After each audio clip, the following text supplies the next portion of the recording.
de suite, on retrouve Freddy Ethan, ancien ambassadeur et écrivain, au micro d'Eva Soto. Bonjour Freddy Ethan. Bonjour Eva Soto.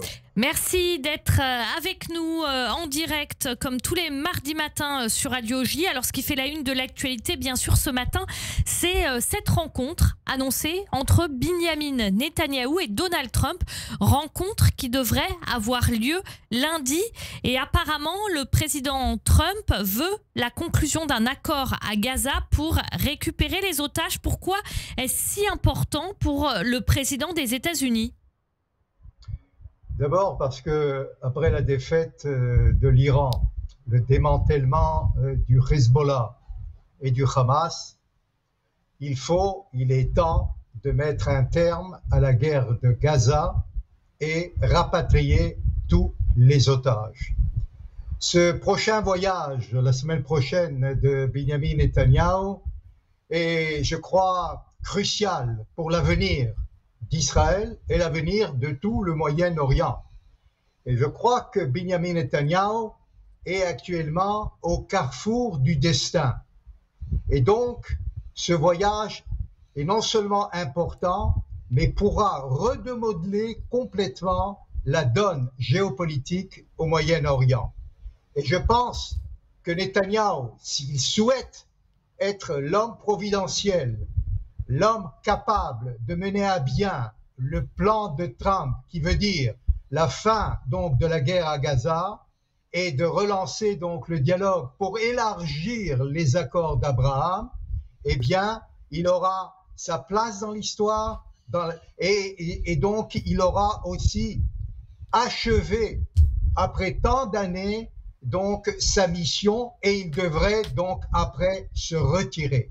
Et donc, dans ce contexte-là, je crois que cette rencontre est très importante, à condition, évidemment, que le climat aujourd'hui en Israël, je dirais même la canicule politique aujourd'hui en Israël, doit s'apaiser et revenir donc à une situation beaucoup plus paisible et revenir à une situation qui mettrait fin aux hostilités.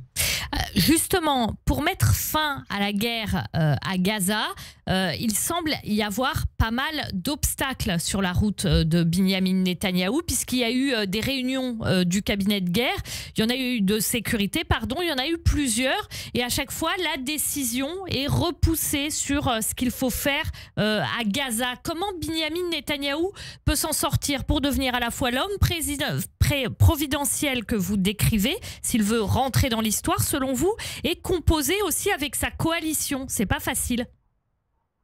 Écoutez, s'il doit choisir entre une coalition et continuer à être avec Smotrich et Ben Gvir, ou s'il doit entrer effectivement dans les plages glorieuses de l'histoire d'Israël.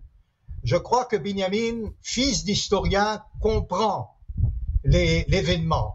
Et je crois qu'il préfère donc retourner à cette façon de voir les choses beaucoup plus réaliste et pragmatique. Et je crois aussi qu'il pourra quitter la scène, la tête haute, et ne plus aussi aller à chaque fois à ce procès qui empoisonne la société israélienne, arrêter complètement, rapatrier les otages et là, terminer et achever sa mission en Israël. Vous savez, il y a érosion du pouvoir. Ça fait 16 ans, plus de 16 ans qu'il est au pouvoir. Maintenant, c'est l'alternance. Et on sait qu'aujourd'hui, par exemple, avec le départ d'Eisenkot du parti, donc avec Gantz, il y a un remaniement politique qui pourrait changer complètement la donne.